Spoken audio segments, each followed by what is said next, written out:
Good evening. Today I am going to talk to you about why individuals continue to use drugs despite knowing all the risks involved.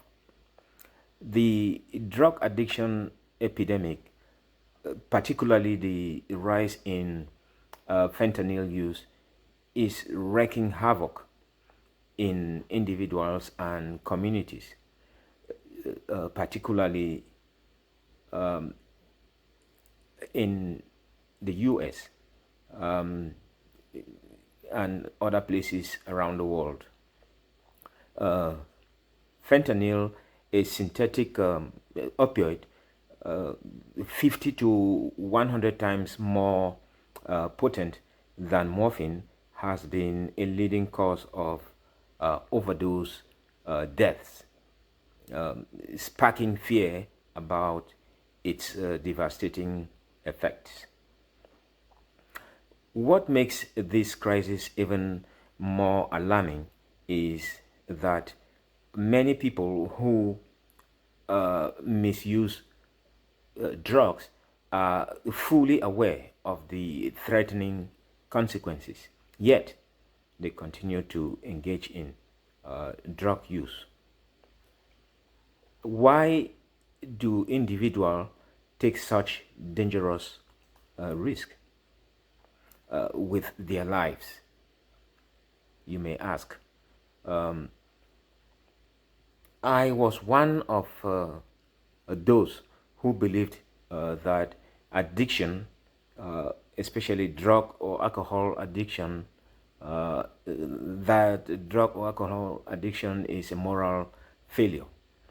But my perception of addiction changed when when I got into the School of Addiction Studies.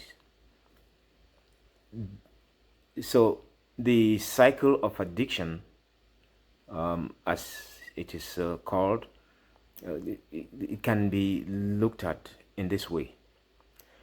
Addiction is not simply a matter of choice or moral failing. It is a complex chronic disease that affects the brain's chemistry and decision making processes. Uh, when drugs like fentanyl are introduced into the body, they flood the brain with dopamine, creating a euphoric high that the user seeks to replicate. That they enjoy the feeling and they tend to seek to replicate it. So over time, the brain becomes dependent on the substance, requiring more of the drug to achieve the same effects.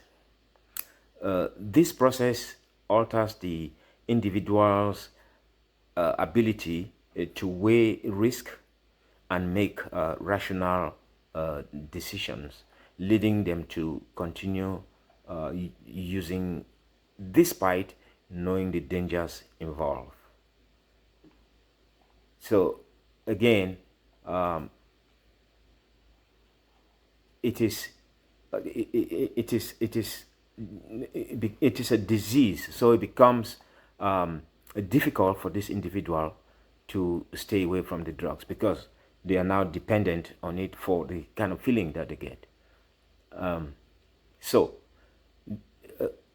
what then is the role of mental health in this case?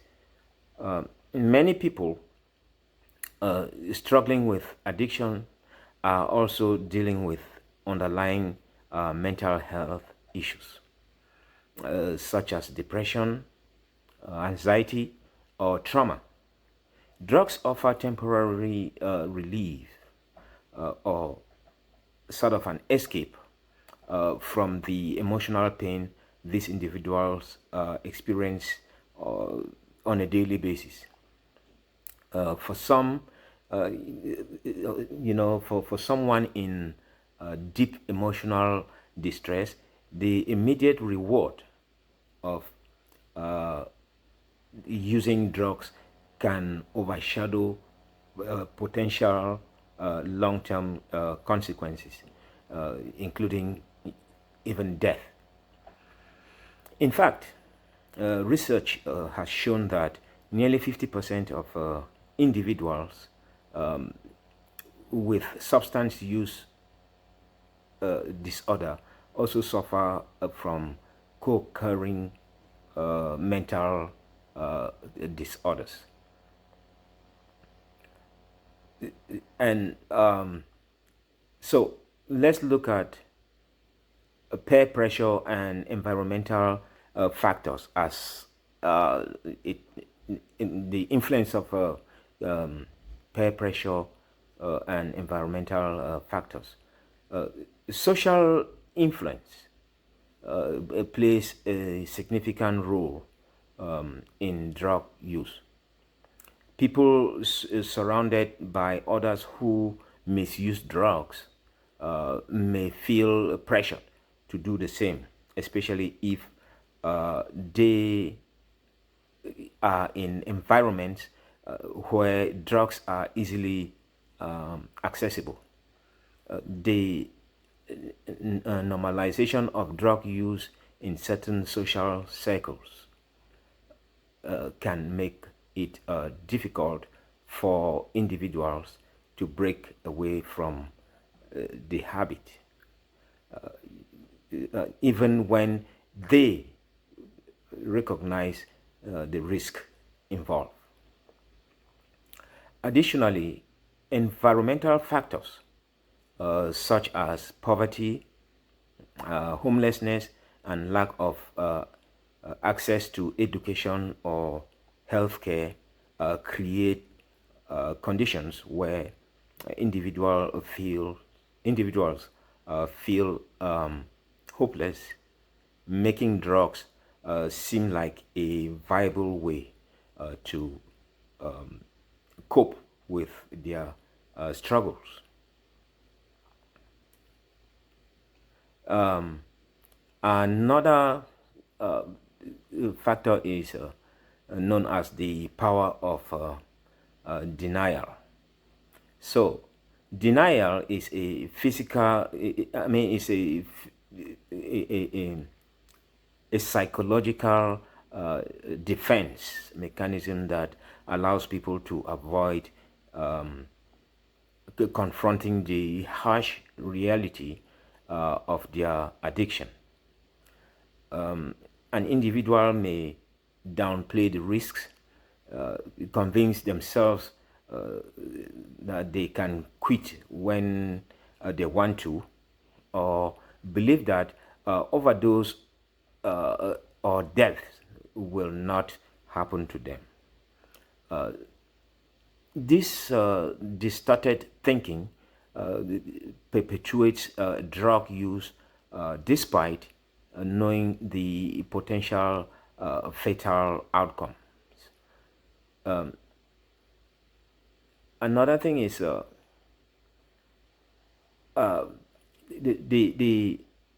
fact that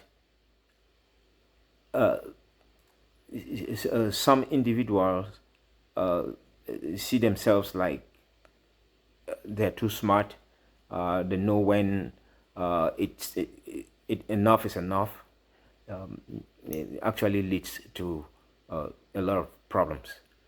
So, steps to helping individuals stay drug-free are very important, and some of these steps include education and awareness.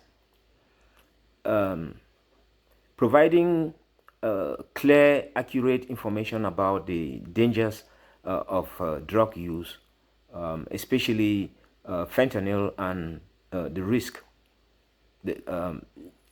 of overdose is essential.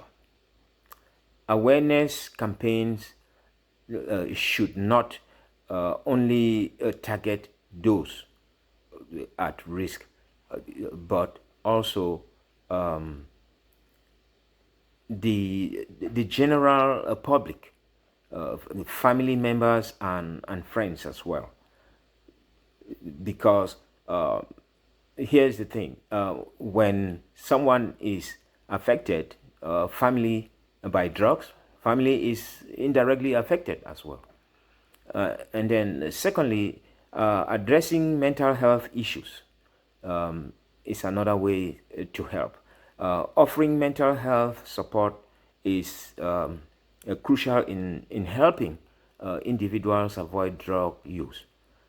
Therapeutic interventions such as counseling and especially cognitive behavioral therapy, CBT, can help people deal with their emotions in healthier ways. So, access to mental health services should be made more affordable and readily available, because sometimes there are people who really at some point decide, you know what, this is not the way to live, I want to change my life.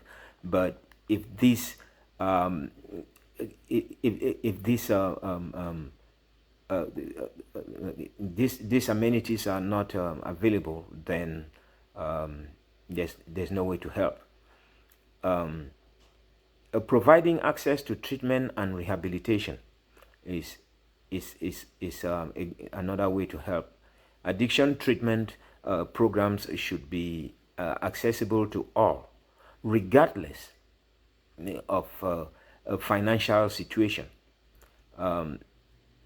Medication assisted treatment like methadone or buprenorphine can help individuals manage cravings and reduce the risk of relapse. Yes, there are people who are really willing to break free from addiction, but it can be really difficult to completely walk away from it. So medication assisted treatment it can be very helpful. I know there is this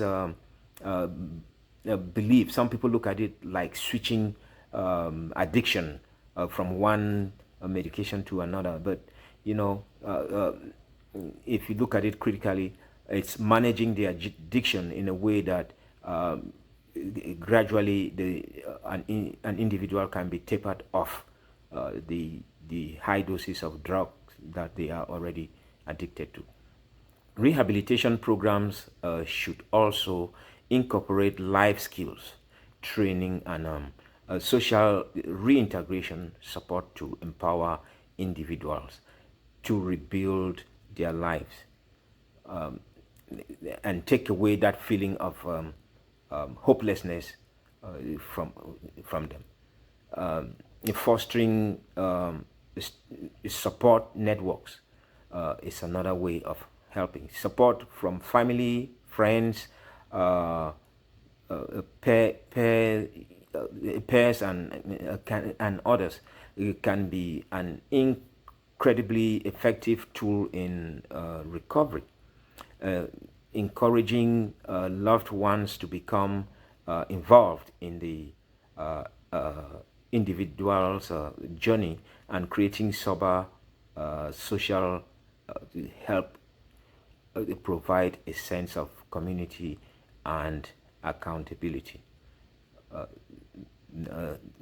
Furthermore, there is the harm reduction programs. This harm reduction program for those who are not ready or able to quit drugs immediately. So the thing here is to meet these individuals where they are and work with them from where they are. It's not something that can be done just overnight. So harm reduction measures such as supervised injection sites, access to clean needles and naloxone distribution can prevent overdose and reduce and reduce the spread of disease like HIV and hepatitis C. Addressing the root cause. So addressing the root cause of addiction is very important as well. So tackling poverty, unemployment, and lack of housing or long-term strategies that can help reduce the social factors driving addiction is very important. Providing a stable housing, job training, and community building efforts can give individuals a sense of purpose and security, making them less likely to turn to drugs. Because some people turn to drugs out of frustration. So, drug addiction is quite complex, but the way to look at drug addiction is that it's a multi-faceted issue that requires a compassionate, comprehensive approach. By understanding the physiological, sociological, and environmental factors at play, and by providing the individuals with the support and resource that they need, we can help those caught in the cycle of addiction reclaim their lives and their future. So the number one lesson to draw here is to avoid the temptation of increasing the stigma by making those who are caught in the cycle of drugs or alcohol feel like they are a failure, as if it's a moral failure, like it's a disease of choice. That does not help in any way. So approaching it from the standpoint of or looking at it as a disease, and that it is, and treating it as a disease will go a long way to help. So I will stop here, and I will welcome anybody who has who watches this video and have any contributions to make or questions to ask. I will be more than happy to respond and I also have colleagues with whom I work, who are senior colleagues, who are ready to chime in into this conversation and give clarity to questions that may arise. Thank you for watching, and until next time, it's your man Phil.